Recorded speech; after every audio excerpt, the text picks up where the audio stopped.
Okay, Pilipinas. Dito na naman po ang kapatiran para sa bayan. Of course, we will have our very important guest for tonight.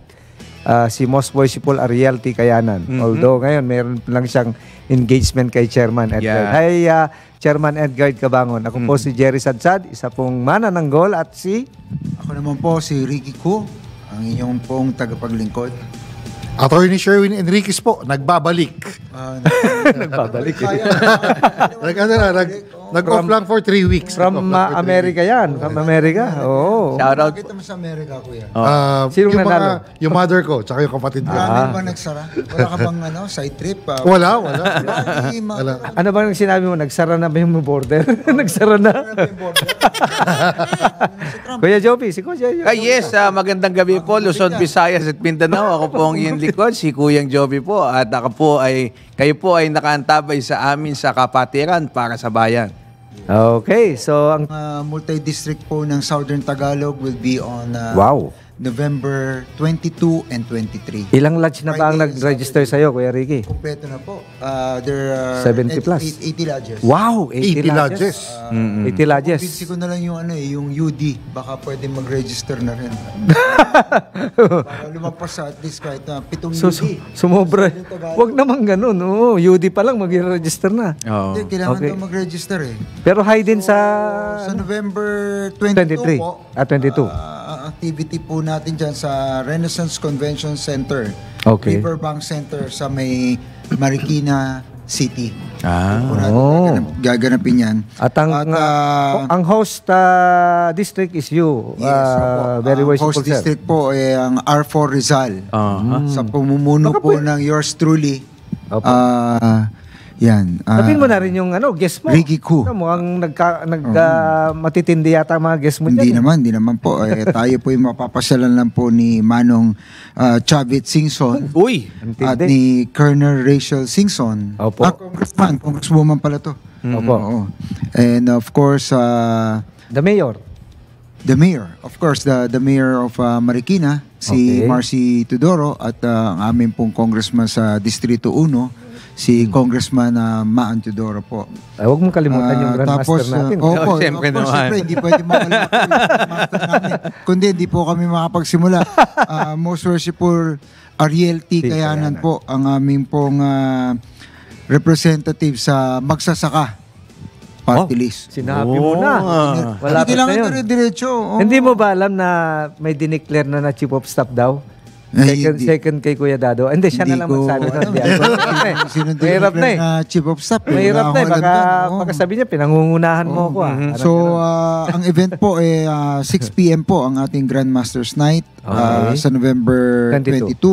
Hindi, ganito. Isa-isay natin.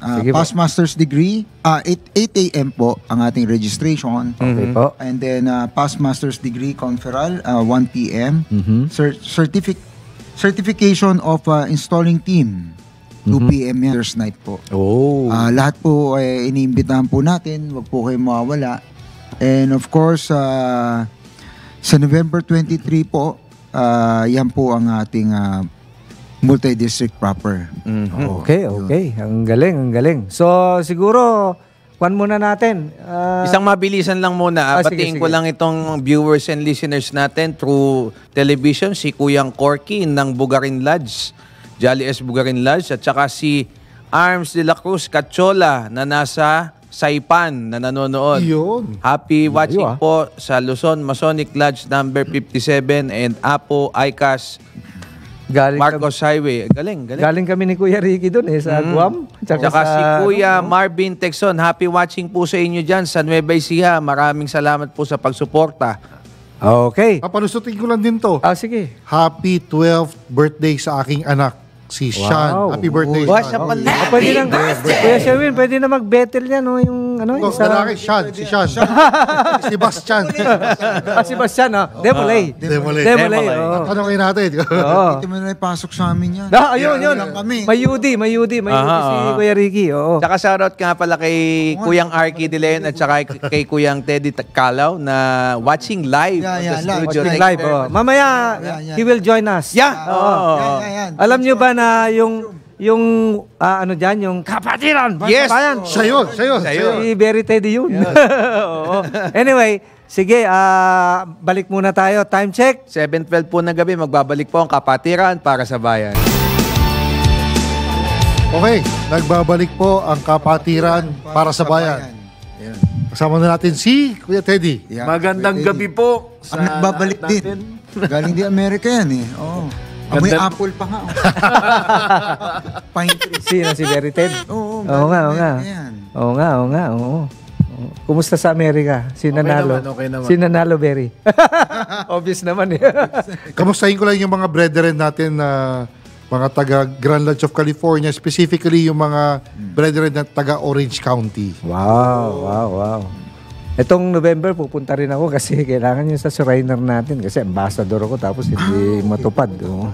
Okay. Pupunta ako. Ganda yan. Samahan mo ako. November, ano? Hindi, tapusin ko lang muna yung ano ko, yung Sige. multi-district. Mga December, mga ganun. Ano Oo. ba yan? Oo. Kumusta, Very Ted? How is yung... Siyempre, siya ang newly installed. 2 months ng Senior Grand Lecturer. third term. Oo. My Sir, third term as senior grand lecturer. Yes, yes. Okay naman. Maganda ngayon kasi as you know, multi-district season. Yes. So umiikot kami ngayon sa lahat ng mga region at because ako syempre nabago yung Masonic education. Yes. To focus more on his the essence ng theme this year. So sa mga hindi pa nakakita sa November 23, Kuya Ricky. Yun, no. Wow. Diba Southern Something Luzon? to watch for. Oo. Diba kayo ho yung host? Yes, kami po yung host. Baka Ng pwede ka Armor Side. mag-invite para... Yeah. So November 23, saan ho tayo? Riverbanks.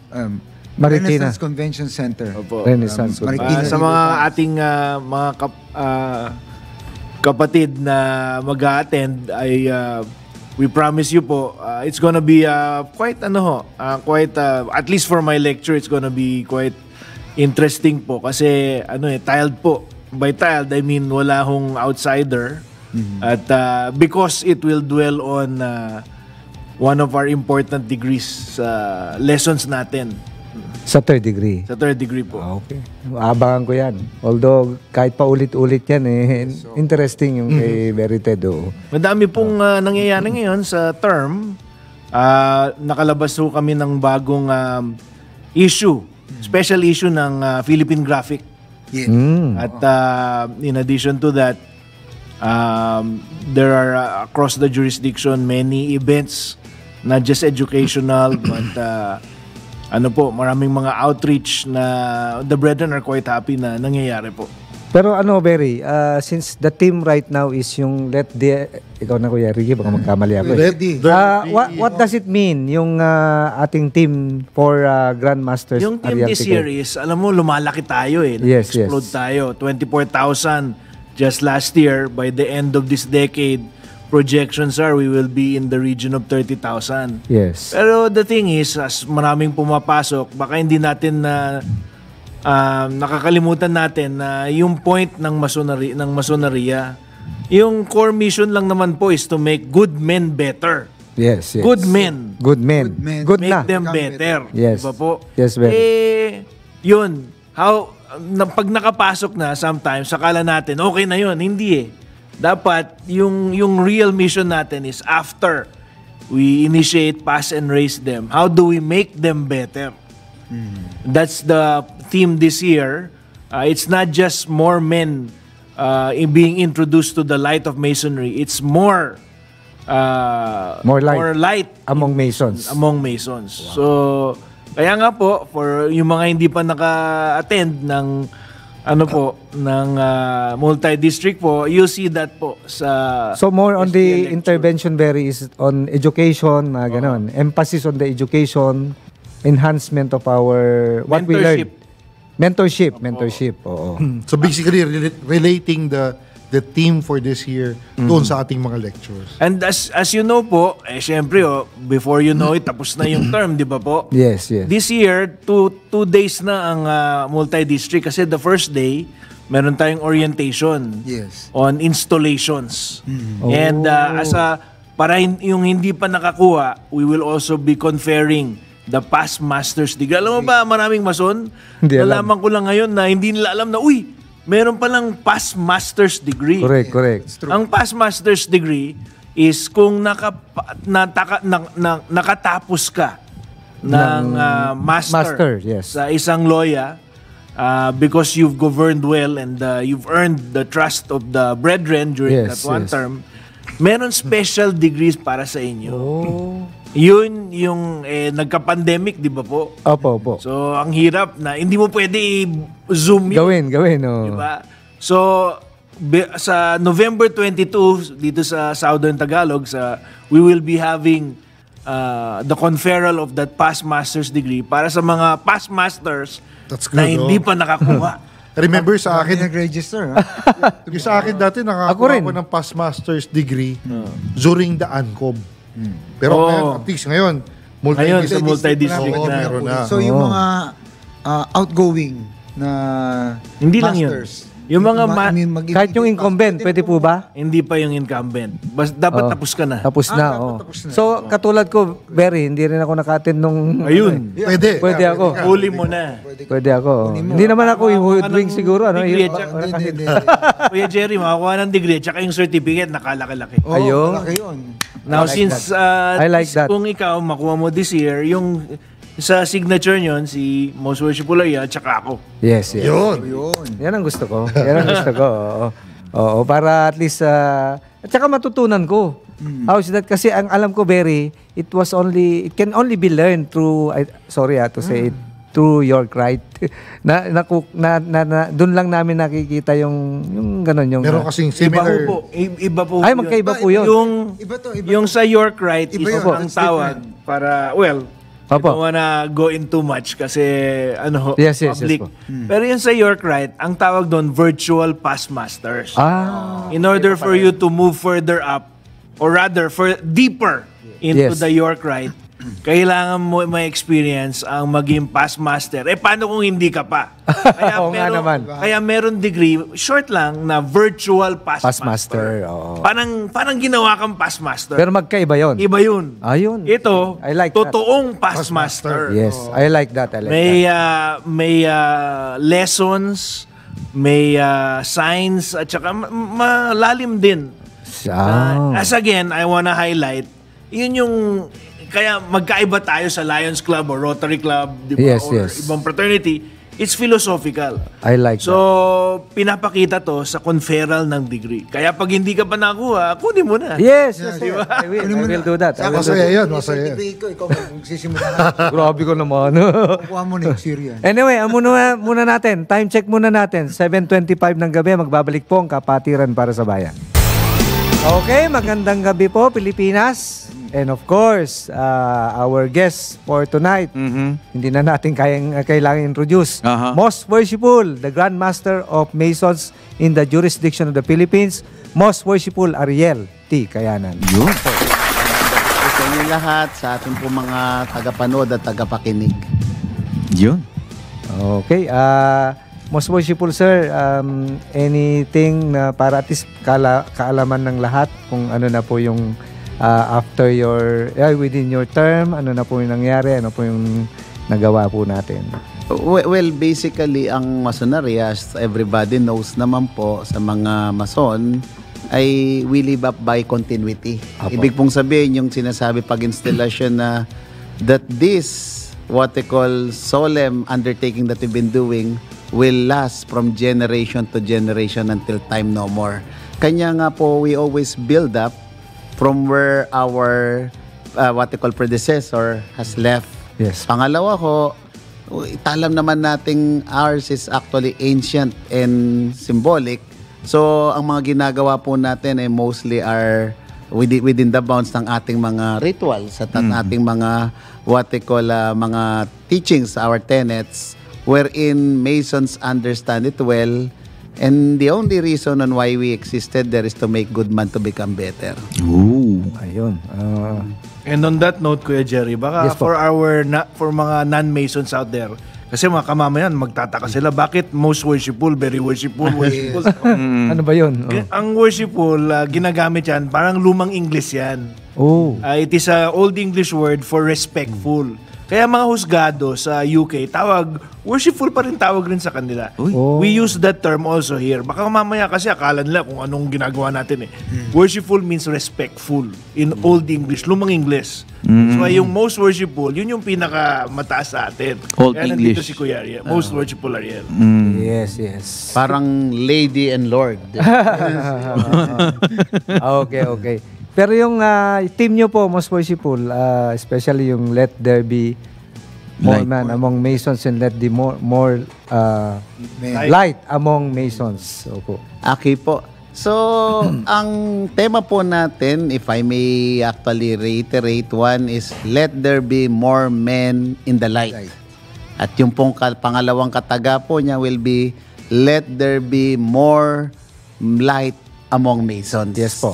So, bakit po yung unay let there be more men in the light? Believing that ang Mason po ay uulitin po natin, hindi ho siya relihiyon. Opo. Hindi rin ho siya what we call sinasabi natin na isang sekta, kundi isa po siyang fraternity. Its primary goal is, kanina nabanggit ko na, to make good man to become better. And how do you do that? By simply educating. So educating is symbolism that wherein kapag ikaw ay nabigyan ng aral, natuto ka, then what follows then is naliwanagan ka. Kanya nga po, let there be more light. Let there be more men in Masonry. We're not saying na wala hong edukasyon ng mga hindi Mason. What we're saying is mas madadagdagan po ang kanilang edukasyon. Dadagdagan ko na po, education is very basic. So what differentiated from other modes of education? Marami po ang natututo. I'll borrow the words coming from Kuya Teddy Calao. Marami pong natututo. That will address what? Ignorance. That will address incompetence. Pero po, iba po pag pumasok sa yan at natutunan mo. So, it will only induce enlightenment. That enlightenment will give you good decisions. It will give you what we call your good reasoning out. Pero sabi nga po, ulitin ko na naman po, he is my senior grand lecturer and he is authorized. Ang sabi po, when somebody is telling the truth, he is honest. But consistently telling the truth, that is integrity. So ano pong ibig sabihin? Somewhere or somehow, pag ikaw ay nabigyan ng edukasyon at ikaw ay na-enlighten, you will be finding your balance. Your balance wherein whatever will be the case, whatever will be the condition, whatever will be the weather, you have the same conviction. So yun po yung sinasabi nating sana yung mga hindi pa Mason ay mabigyan ng ganong klaseng turo. Pero bakit po yung pangalawa? Let there be more light among Mason. We keep on saying that there are no bad students. Yes. Only good teachers. So how could you teach if you yourself is not capacitated? Habang gusto nating mabigyan ng turo or liwanag yung hindi pa Mason, dapat yung nagtuturo mas maraming liwanag at continuous yung kanyang liwanag. Yes. So that is the very essence of the program that we wanted to do for the whole year. Wow. Ang ganda. Napakalalim. And yet, simplified ni Most Worshipful Ariel. Oo. Anything that you can add, Very Worshipful Ted? Kasi si Very Worshipful Ted ang senior grand lecturer natin. Well, yung main as highlighted by our Grandmaster, Opo. yung main theme natin is really finding that balance, yung sinasabi niya, among ourselves to be true Masons. So how do you get that balance? Education and enlightenment. Diba po? Education, yung sinasabi niya, is knowledge. Yes. And enlightenment is three things, basically. Apprenticeship. We bring people in so that they can mentor from us. Yes. Therein, we mentor each other. And then eventually, when you become a master, when you lead brethren, stewardship. So yan yung enlightenment. Oh. As yung sinasabi ni Most Worshipful Ariel kanina, yung education and enlightenment. Yung education, ignorance, ma-resolve mo yan with education. Yes. Yung enlightenment, if you are prejudiced in any way, may mali ka sa tamang daan, makukorek mo. with enlightenment, di ba po? Correct. Mentorship, stewardship. Pero like as we said, as we all know, kung hindi ka mabuting tao, miski anong education at enlightenment bigay mo, walang mangyayari dyan. Yes, You cannot correct for greed. You cannot correct for men na masama yung character. Tama. So, when we say more men in masonry, we refer Quantity. only to men who are good. Correct. If they are not good, wala na hindi natin pwede pa make them better. So make them good first. We have to select good men, and once they are in, as highlighted by Most Worshipful Ariel, then we can make them better. But it's important that we have good. Parang ano ho yan, yung rough ashlar Yes. na ginagawang perfect. Tama. Yung stone mason, yung rough ashlar, may may storya. Yung stone mason nagagawa ng rough ashlar, may dumating na na karpintero na magaling sa wood. Tinabi niya sa stone mason, kung ang hirap namang ginagawa mo, bakit mo bakit mo ang tagal mo wino-work dyan? Kasi hindi mo nakikita na nakikita mo lang yung rough ashlar. Okay. Pero pag nagawa ko tong perfect ashlar, alam ko na malalagay ito sa cathedral. Nakikita ko yung buo na ginagawa ko. Yun yung ginagawa natin sa masoneria. Yes. Di ba po? So, that's another way of highlighting what Most Worshipful Ariel said. Tsaka nakikita ko, during my observation, that the lecture is very unique. Why? Because we're on the basic side of masonry. Every month, iba-iba yung atin, but it's still a basic. We learned it when we are still Na-apply uninitiated po natin. until we become Mason. And learning never ends. Yes. Napakaganda. Well, yes, Most Kuya Worshipful. Jerry, Opo. again, the first praise tells something about those who wanted to become Mason. Yes po. The second one addressed primarily to those who are already Mason. Opo. While we already focus on processing those who wanted to become better, then the second praise says, let there be more light among Mason. For there are various reasons, but two primary reasons. Yes po. Number one, because we believe that life is a progression and change is inevitable. That is Yes. why you have to keep on improving. You have to keep the flame burning. Opo. Kanya nga more light But what would you do with the light? Biblical or in the Holy Writing, it was stated there that nobody will light up a candle and he will put it under the table. So dapat yung liwanag na yon, dalawang bagay doon sa mga ipaprocess mong maging mason at saka yung kapwa mo mason, di ba? Yes po. We are uulitin ko po while it is a brotherhood of men under the fatherhood of God, there is an admission that we are still human and we're not perfect. Yes po. And how are we gonna measure our organization? While some says that we can be measured by numbers, but not necessarily. Because in our teaching, our measurement will be based on the least desirable brethren or brother. So, paano ngayon kung ang panukatan natin yung least desirable? Ibig sabihin ay yung may deviation. That is the reason on why we wanted more light among Masonry so that everybody as much as possible will be having the same teaching so that we will balance it. Nobody will go to the position of being the least desirable. Pantay-pantay tayo. Hindi ba yun na sinasabi nating on the level? On the level. Opo.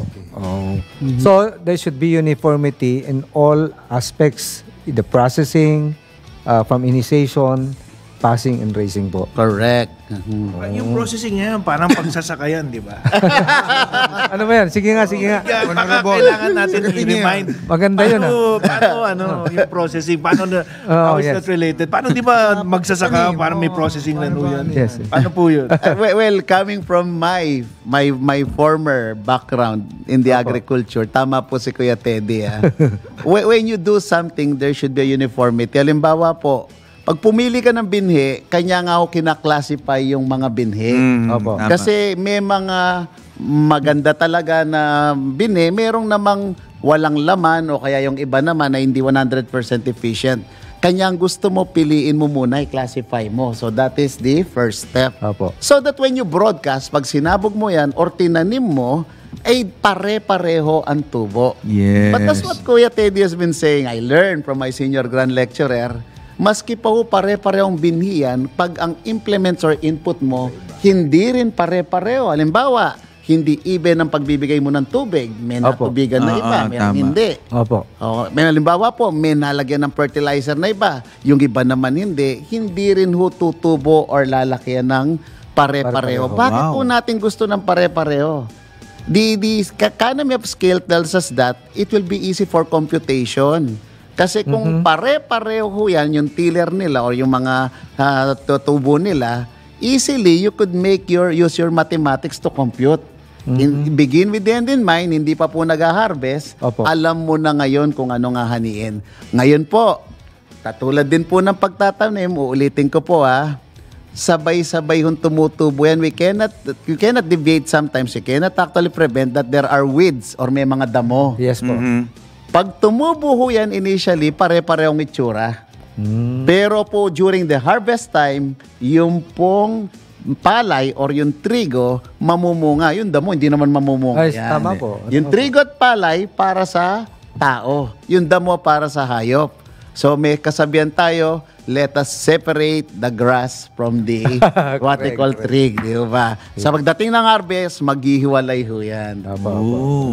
Ang galing, ang galing. Ganda nung... Alam mo, most worshipful, yan yung na-appreciate ko sa masoneria. Oo. Like, many of our viewers here might not know, but many brethren know, si most worshipful, former USEC ng agriculture. Yes, So nakikita natin, nagagamit niya yung working knowledge niya dito sa masoneria. Ako rin, abogado ako, arbitrator. Nagagamit ko yung nakikita ko kung paano yung values ng philosophical Yes. paternity natin, how you live it out. Di ba po? So, pag lumalalim ka sa fraternity, nakikita mo how it can apply in your life. Di ba po? Yes, yes, yes. So again, where's the balance there? Yun. The masonry within the lads or inside the lads, whatever is your profession, Yes, whatever is your discipline, whatever is your what we call competency, again, ulitin ko po, with all the credits coming from the institution, the schools, the learning area, the four-wall corner, the books. When you go to masonry, if you are a doctor, you become a better doctor. If you are a lawyer, well, like Kuya Teddy, you become one of the better or best lawyer, di ba? When you are an engineer, you become a better engineer, and etc. Kaya ang sinasabi nga ho natin, masonry is a place wherein its process and system sharpen the saw. Gaya ni Kuya Ricky, kung matinik na negosyante. Mas matinik ngayon. Mas matinik ngayon. Matinik ka. Correct. Pero ang gusto kong parating nababanggit ni Most Worshipful, yung sabi niya, what make us unique as a fraternity is yung pagiging pagkapare-pareho natin. Ano po bang ibig sabihin nun, Mosto? Well, yan po maganda. Actually, it did not came from me, but I should give back the credit to our forefather Masons, the past Grandmasters to be in particular.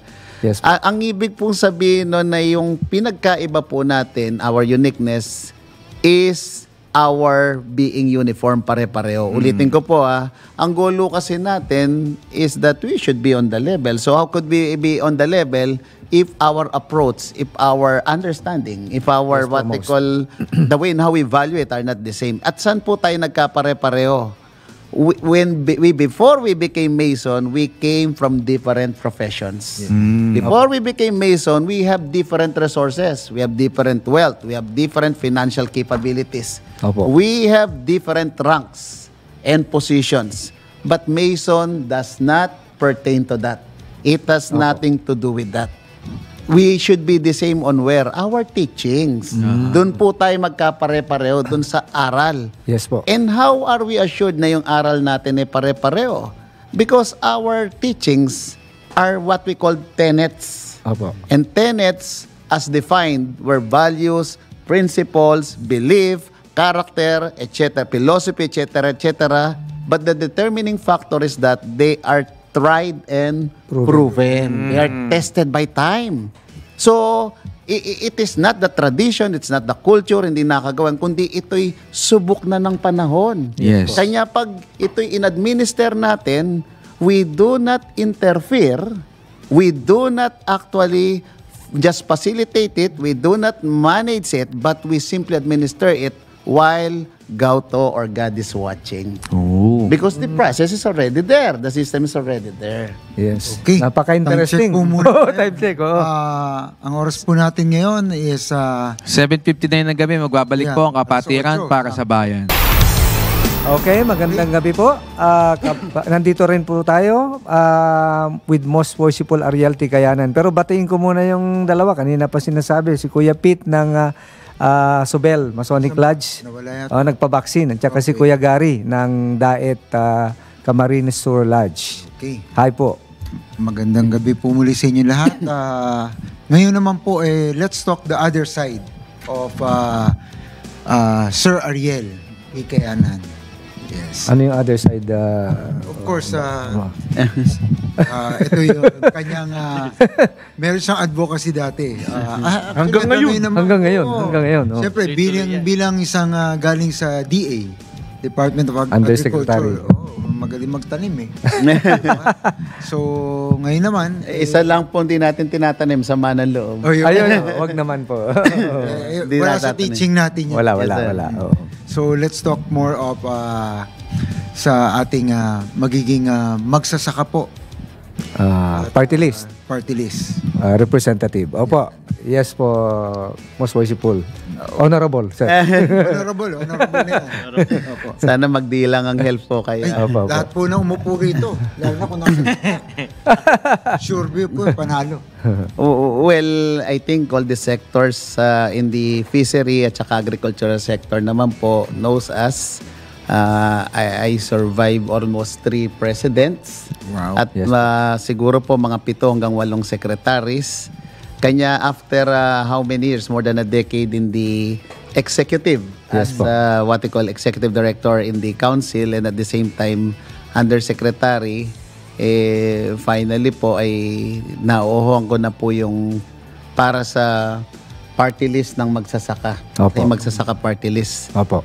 So why did I actually finally decided on that? I have seen the implementation.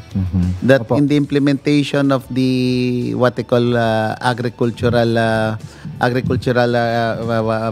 sectors, makikita niyo po that over and above policy is very important, and that is from where Yes the po. legislation will be coming in. Ang sinasabi nga ho natin from the very start ay kailangan po talaga ng sektor ng hindi ho sobra-sobra, tamang budget lang. Opo, opo. Nakita ko na po kung paano mag-implement no, na no matter na mamaluktot ka po, pag ang kumot ay talaga pong kulang, Opo. hindi lang manipis, kundi maliit po, ay talagang hindi po sasapat yan eh. But we try to implement it well, pero kulang. Pangalawa ho, when it was given to you na kulang, ay dapat ay ma-appropriate siya na mabuti. The power Yes of the po. purse. That is from where the Congress and the Senate is actually very influential lead. Yes po. Pangatlo po, yung oversight function. Ano po yung oversight function? Hindi porke po nagkaroon ka na ng budget at na-appropriate na po siya mabuti, doon po crucial yung aktong pag-implement. Oh. So the oversight function of the Congress and the Senate. Yes, yes. Kailangan po nating matingnan mabuti, not only by budget, but the oversight. We see to it that the implementation of each and every program will be implemented well. And of course, pag in-oversight mo po, tinignan mo po yung implementation, isa pong mabuting malaman po natin, nagkaroon po ba ng effect? Nagkaroon po ba na yung mga inputs na ginawa natin, yung pong mga batas na ginawa natin na in-implement, ay nagkaroon po ba ng tama at mabuti pong what they call naging resulta? Because that is the way, on supposedly, if it is right, then we have to continue the policy. Yes. Pero po kung medyo, halimbawa po, may kulang siya o kaya may dapat po nating amendahan, doon po natin papasok yung mga amendment. Kanya nga po the complete circle, the whole complete circle will be first the policy, which is the general appropriation law in batas, tama ho yung budget. And second, mailagay siya dun sa tamang paggagamitan, the appropriation. Third, i-oversight din po natin kasi yun na namimiss natin eh. At pagkatapos natin ma-oversight is the evaluation. So that we will be giving decision points on how we're gonna improve whatever policies that we have. I think the only way for progression is not just to be good. When we think we're already good, then that's the enemy of getting better or best eh. So by simply continuously monitoring and evaluating it, ang makikita po natin ngayon ay yung kapakanan po ng mga bawat mangingisda at magsasaka. At the end of the day, yun naman po ang importante sa atin. Bakit po? Noong pong panahon ng COVID, wherein yours truly is one of those vital in the food security. Yes po. No disrespect po sa ibang disciplines. Hindi ho ba ang sabi ng ating mga magulang, ang edukasyon ay ang tanging maipapamana ko sa iyo. Tama po. Kanya importante pong edukasyon, but during the COVID, because life is also very important, tumigil muna ang edukasyon. And the best that we did was online. Online. Okay po. Yung pong sa hustisya, palagi natin sinasabi, justice delayed, justice denied. Yes po. Pero nung pong panahon ng COVID, hindi lang po na-delay, kundi talaga pong wala muna. Kasi paano magkakakrimen kung wala naman pong nasa lansangan? Correct, Tama ba yun? correct. Nandudunulat sa bayan, lang naman po magpapamilya, gagawa ko sila ng krimen. Yes. Baka po ang closest na pwedeng gawin doon ay gumawa ko ng, alam nyo na. Magparami. I hope I'm not being censored here. Yes. Okay po. Pangatlo po, even yung worshiping, which is very important, dun po sa lugar ng kung saan tayo sumasamba or nagsisimba, ay itinatigil muna at ginagawa sa bahay. Sa bahay. Tama po. Pero if there is something that we did not stop and relentlessly that we've been doing, and in fact, yours truly is the one who gave the APOR, yung authorized person outside resident, tama. continuous production area, continuous farming, continuous fishery. Kaya lang po, syempre, minomonitor natin yung mga health condition nila. Tama po. Nagpalagay po tayo ng mga food lanes, green lane. Ibig sabihin, wala ngang traffic pero meron tayong mga quarantine area. Pag pagkain po yan at sa kanila naman yung tamang mga requirements at qualification, ibig Yes, sabihin po. yung health condition, ibigyan mo ng free lane yan. Kasi po, from production, kailangan nating madala yan sa table. Tama ho ba yun? Opo. So ano ang pinatunayan sa atin? That among the, so ulitin ko po, sorry po, among the service government agencies, hindi ko sinasabing wala hong kwenta yung iba, pero pag hindi ka kumain, sigurado, una, manghihina ka. At pag nanghihina ka, lahat na sakit pupunta sa, hindi lang COVID lahat na una sakit. At pag nagkasakit ka, ayun na ang susunod. Yung inevitable. Yes po. Kanya nga the pandemic and all the other what we call events only did not justify but expose how important food security and food sovereignty is. So, yun po sana ang mabigyan natin ng halaga ngayon sa ating mga polisiya. Ang ganda ng advocacy ni Most Voiceful. Pero in a nutshell, every time we talk about food security, pero maraming hindi nakakaalam about ano ba talaga ang food security. Maraming hindi nakakaintindi doon eh. Okay po. Every now and then we heard it, di ba? Actually po, palagay ko po sa akin pong naging karanasan, naiintindihan pero hindi po yung eksakto tsaka yung tamang definition niya. Opo. There are 4 different components on how you will say that the country is secured. Opo. The first one, the availability of food. You just make it available there, then somehow they were defining it as food security already. No. One, it should be available. Nandoon siya. Second, the source is very important. Opo. In-import mo ba siya? O locally na pinroduce mo siya. Opo. So those are the 2 different things. Number 2, yung pong tinatawag nating affordability. It doesn't matter kung galing man na siya sa Ibayo or galing dito, importante po, kaya po ba natin siyang bilhin? Kasi nothing is free in this world. Yes po. Kung masyadong mataas naman po ang presyo, even if it's available there, then we have challenge in the affordability. The third one will be yung distribution, nakakarating po ba siya Opo. sa mga, hindi lang sa distribution area, the challenge will be, tingnan nyo meron na ho tayo ngayong hindi na ho namamalengke, Grab, nandiyan na. Correct. Yeah? Tumawag ka lang, the food, it's not raw. Process na, kakain mo na lang, darating sa ano mo. That is something that you have to consider. Yes, The third one, nabanggit ko na po kanina, kanya ho tayo kumakain para tayo'y mabuhay at humaba ang buhay. Yes po. Hindi ho tayo kumain para mamatay. Paano kung yung kinakain natin ay meron ng problema sa handling? Di ba? Kanya nga may Tama mga po. administrative order tayo on how we handle. Yes. Paano ho yung traceability? Halimbawa po, tinanim nga ho siya o inalagaan, isang katutak at isang damakmak naman po na mga Fertilizer. pesticide. Yun. Di ho ba? Na mga implements na nilagay na sumosobra na po doon sa dapat lamang Opo. or dapat yata dahil sa dami na nang in-implement ay i-evaluate natin yung lupa, baka hindi na ho kailangan. Yes, yes. And they become cancerous by nature. Ulitin Yes. ko po, kanya tayo kumain para mabuhay at tumabang buhay. Baka dahil sa pagkain natin yan, umikli pa ang Umikli buhay ang buhay. natin. Tama Opo. ba yun? So that Opo. is food safety and handling. So I think if we will be satisfying those parameters, then we could say that that is a very good definition of what food security are. Una ko, it has to be available. Number two, you can buy it, yung affordability. Number three, the manner on how it was handled, dapat makarating sa dapat pakaratingan. Tama At po. ang pang-apat po, yung handling and safety natin. Dapat po pag kinain natin, you are assured that it will nourish you well. Galing, Ganda galing. naman sagot. And since, siyempre, magiging mambabatas po kayo, what particular, in a nutshell po, na pwede nyong i-amenda o come up with a new law so that we satisfy everything that you said? Opo.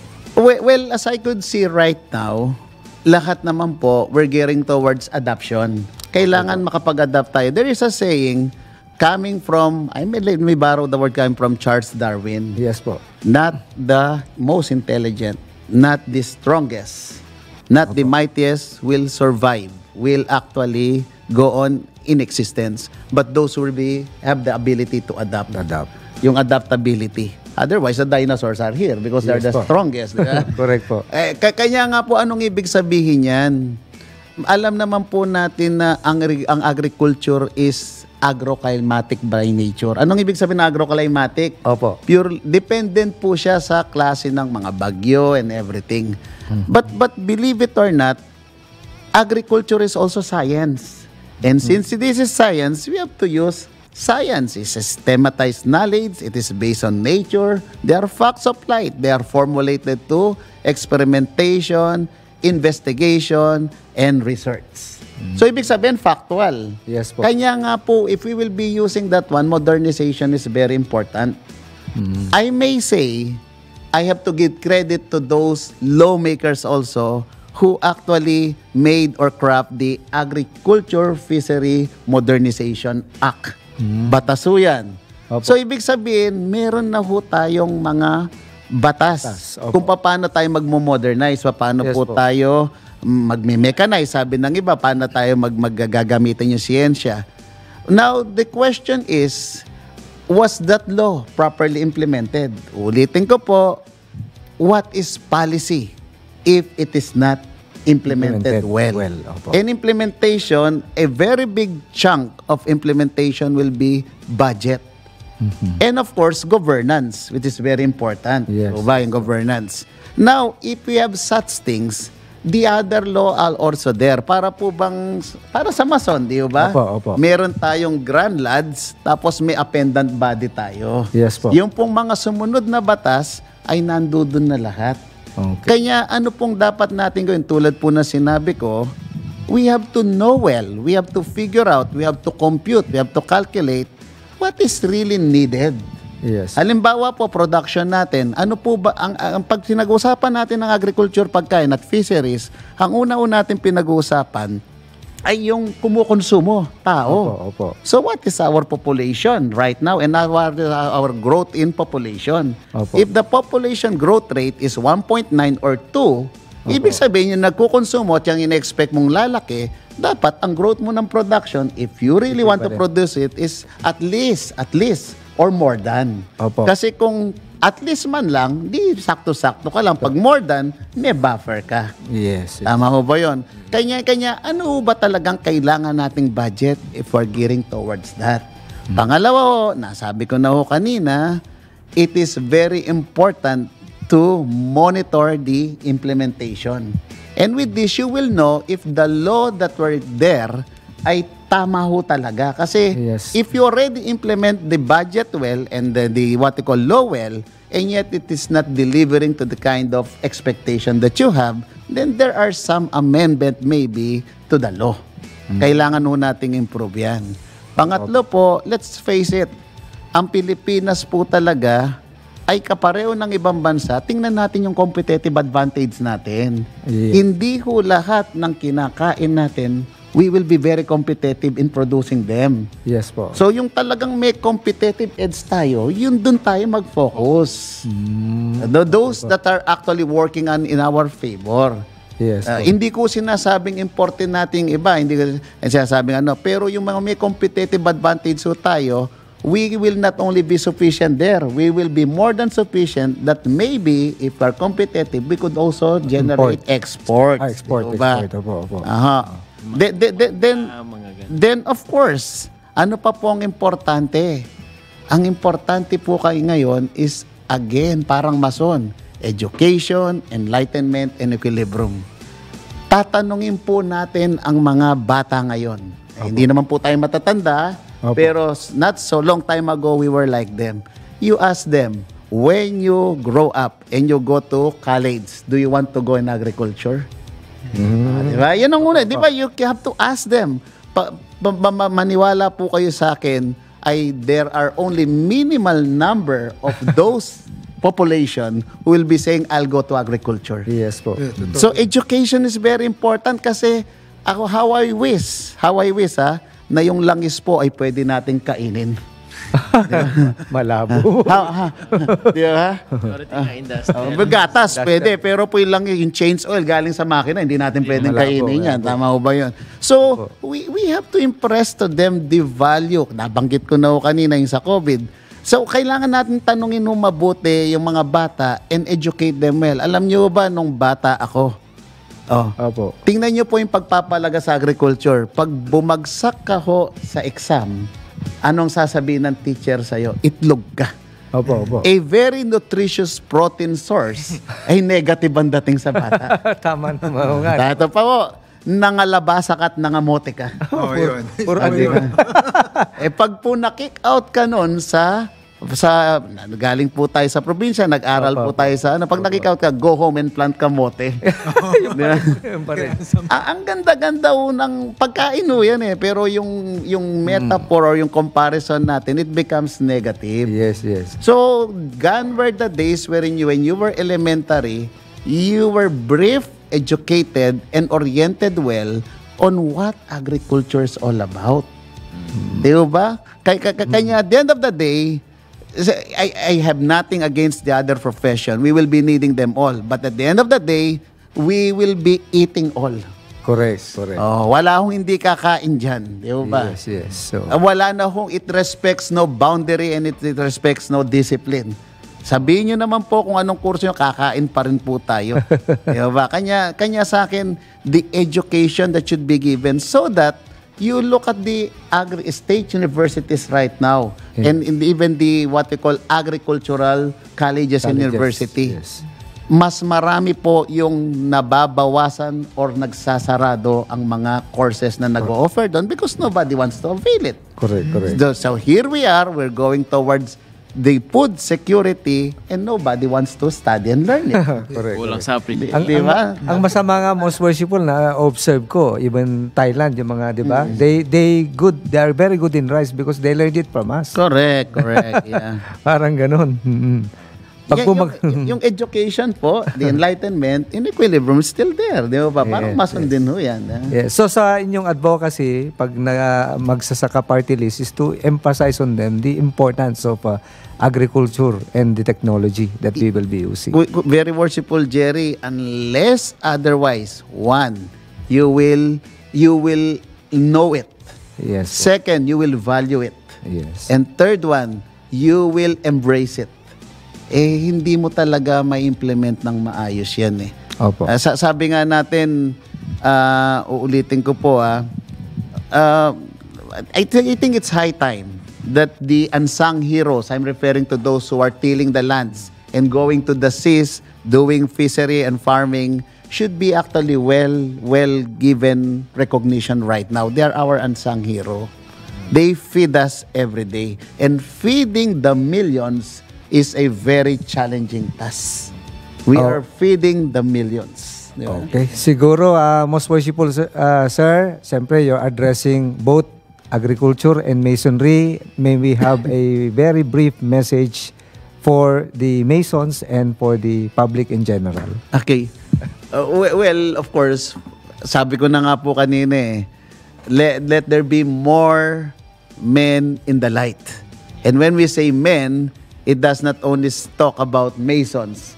It does not only talk about, it talks in general, even the farmers and the fisher folks. Opo. So I am saying we cannot invite, we cannot recruit, but it is us Masons who will be showing them why they will be actually inspiring to become one. And for those who are Masons, let there be more light among us. Because only if we progress, only if we improve, we capacitate ourselves, we put all the implements ourselves, that's the only time that we can contribute. You can never contribute if you yourself is wanting. So, for the Masons, whether you are on the other discipline or you are farmers or fisher folks, the continuous light that you need to absorb so that the better that you could affect or actually have impact to other people. Ang sabi nga po natin dun sa charter natin, pag nag-institute tayo, so that the society will know that Masonry exists here, so that you become a better husband, a better father, a better citizen, whatever discipline that you have, agriculture, fisheries, Mason, for a better society. Wow. Ngayon naman, Well said. let's hear it naman. Kuya Ariel as a news anchor.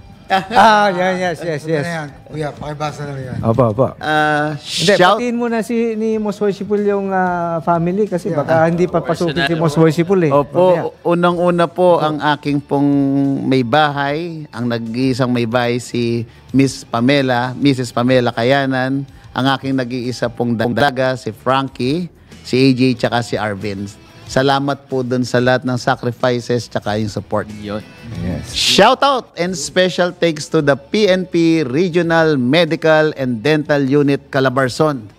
We have Police Colonel Michelle Arban, Police Captain Ibrahim Calaw, Police Lieutenant Lordly Saladino, and Police Lieutenant Frankie Sunga. I understand yung iba po dyan ay mga mason. Correct po. Opo, sila po yung nagbigay ng libreng pneumococcal vaccine sa ating technical team. Vaccine.